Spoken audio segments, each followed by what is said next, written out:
WNST. Tassel. I am headed to Pittsburgh, getting in and out, moving the holiday to Monday like a lot of you who will be celebrating at home with family and friends and hoping that the Steelers don't curdle your eggnog as well. This guy will be in Pittsburgh covering all things Steelers as he does for the Pittsburgh Tribune Review. You can follow his journey at triblive.com or out on Twitter at C_Adamski.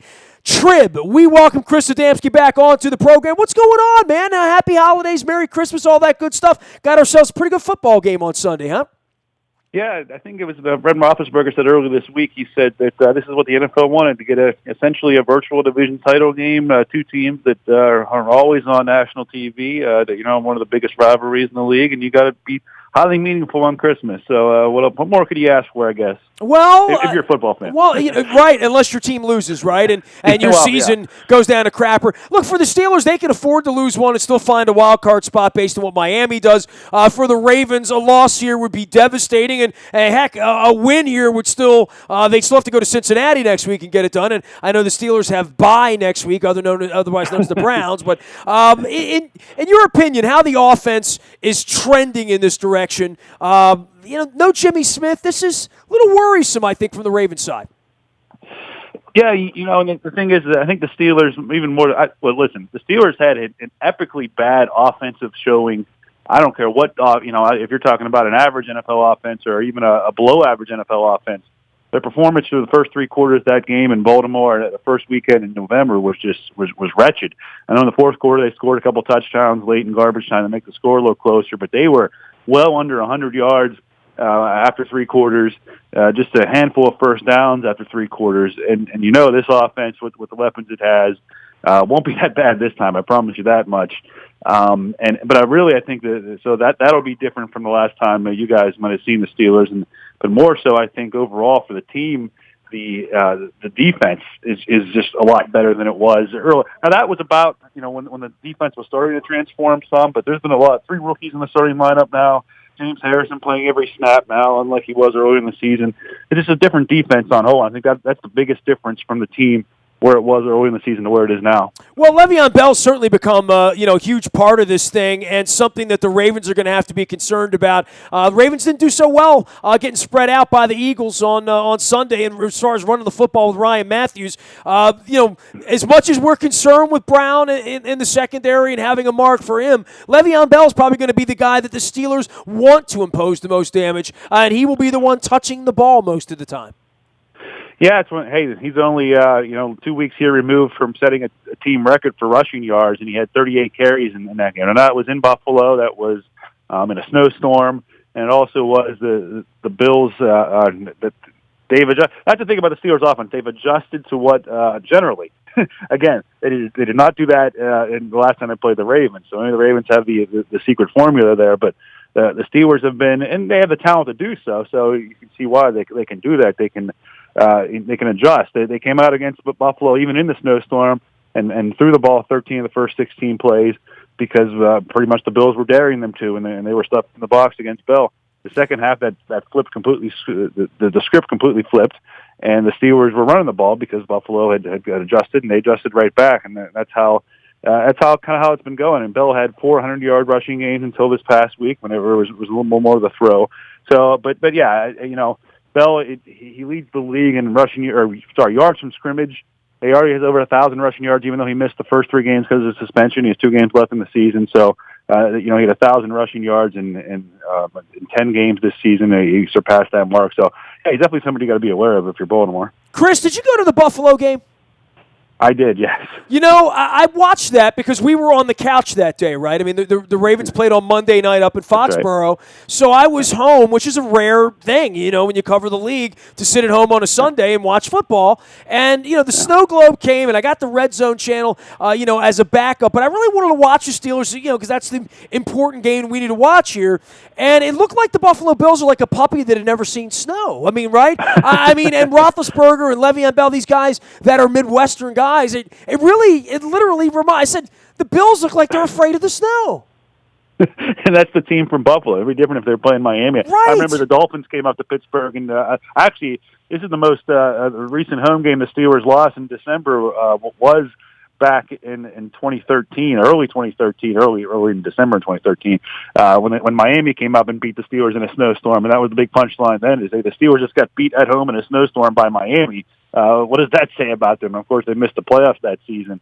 But you'd think the Buffalo, of all teams in the entire league, the Buffalo Bills would be the most adept and non-concerned with playing in snow. But yeah, it definitely didn't play out that way. But I just think the Steelers are a superior team, at least when they're doing things well, to the Buffalo Bills. The Steelers won that game pretty easily, and that was with a probably Ben Roethlisberger's worst game of the season, at least one of them. He threw a couple bad interceptions. He was missing receivers.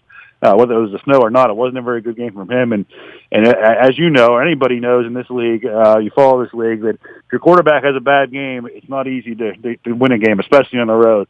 So I think that was, not the Buffalo. Hey, listen, the Bills aren't they're a 500 team. They are what they are.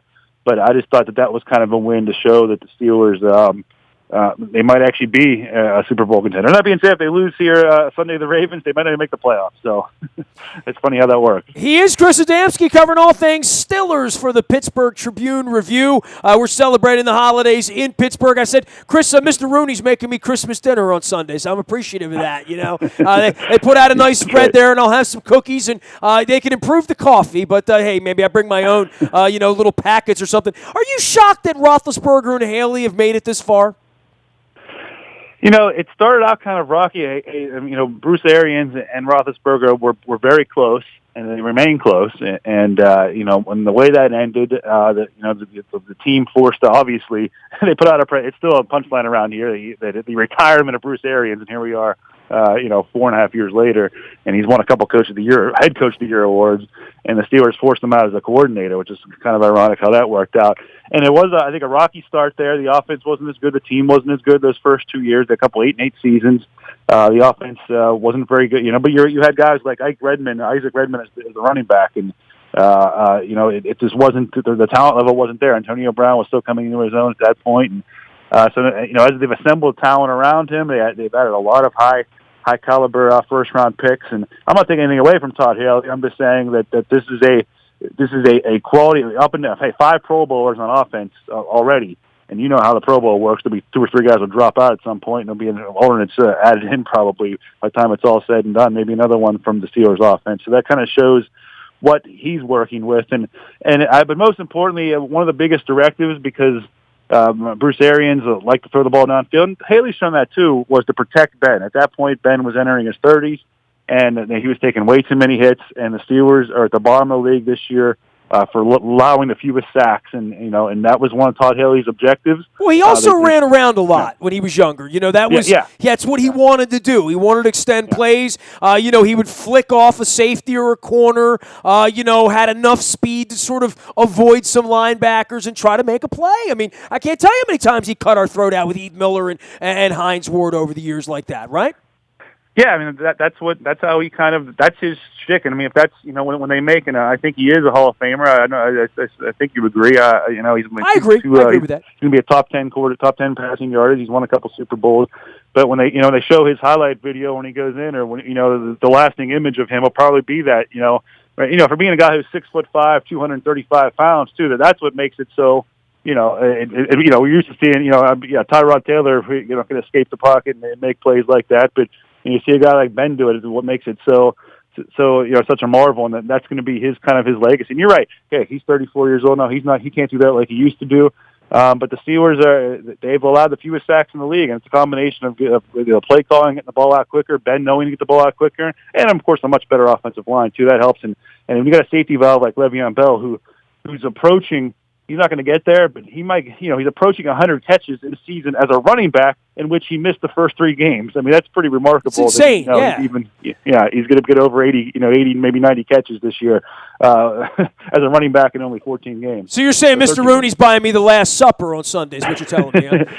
Hey, I feel bad. You guys have to travel on Christmas Day, but I traveled on Thanksgiving Day already. I have to work Thanksgiving, Christmas, and New Year's this year. Yeah, I've heard that from all the Pittsburgh beat guys. Yeah. I mean, Tomlin brought that up with me, too. So, yeah, there's no doubt about it. Chris Adamski joining us here. is C_Damsky Trib. He is the Steelers beat reporter for the Pittsburgh Tribune Review, and you can follow them out at triblive.com as well. You know, the wide receiver position, it's like the Ravens have put so much into the tight end through the draft and stuff, and Dennis Pitt is the one out there playing. In the case of the Steelers with the wide receiver position, Sammy Coates and the kid that got dinged on the head, Green, last week, and obviously Martavis Bryant. Mike Wallace is running around in our uniform this week as one of your guys originally. They've tried, and we thought they were a 30-point, a weak kind of team because they could throw the ball. Hasn't worked out the way they wanted it to work out, has it? No, and a lot of it is that some of the guys you mentioned, the Steelers' basic philosophy, and they kept Hines Ward around, of course, his entire career, and I think their objective is to keep Antonio Brown around his entire career, but they generally view the wide receiver position as something, and hey, they found a formula where they're getting these guys in the middle rounds that are all players.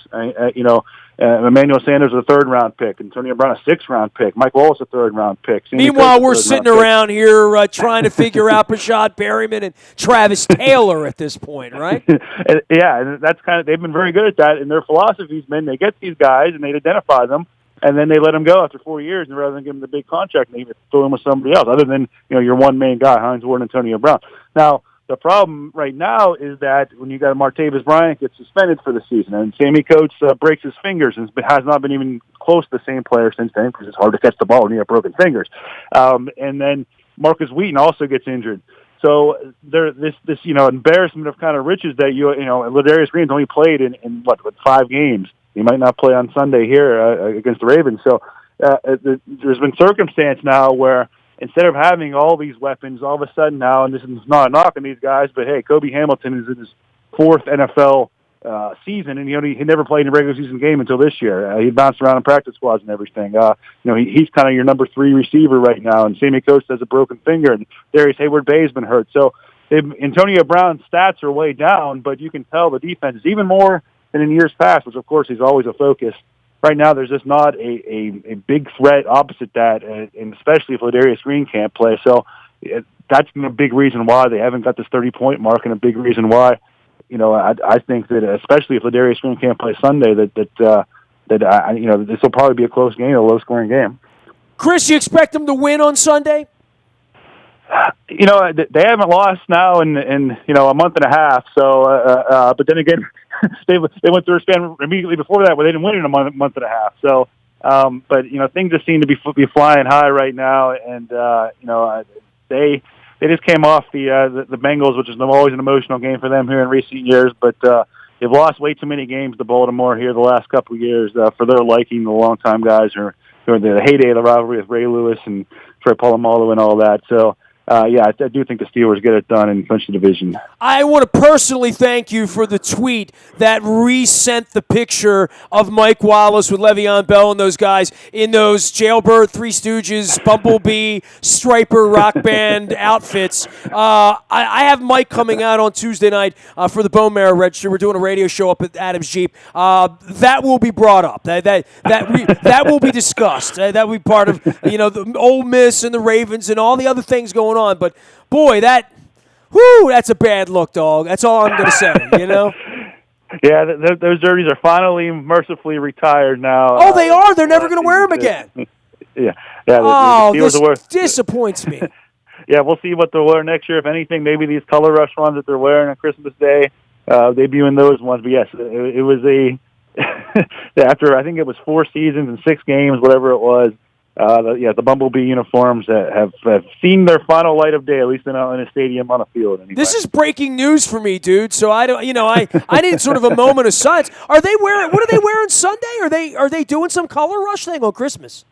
Yes, the color. I don't know. I forget the exact policy. Obviously everybody's been doing it on Thursday, but there's something with the Colts didn't want to do it. I don't know what it was. So the Steelers cut it, whatever it was. They ended up they're wearing it on Christmas Day and said that they would have worn it on Thanksgiving Day. their color rush, and the Steelers are. I assume that would mean that the Ravens are not. Dude, are they going to look like Wonka bars? I mean, seriously, what's it going to be? I think they're pretty sharp. You'll see. You could probably. I can't remember the Steelers. I've never seen a Steeler uniform that I thought looked sharp. But hey, man, take care of yourself. Merry Christmas, Happy Holidays. We will see you pregame up there in Pittsburgh with the Ins and that as we all celebrate together, right? Yeah, we'll see what the meal is the Roonies bring for us. It might not be as good as the crab cake you got at halftime down there at M&T Bank. No. The food in Pittsburgh's top notch when they're not poisoning me. Everything's good, man. Put some roast beef out there. We'll have some fun, man. We'll see you soon. Thanks, Chris.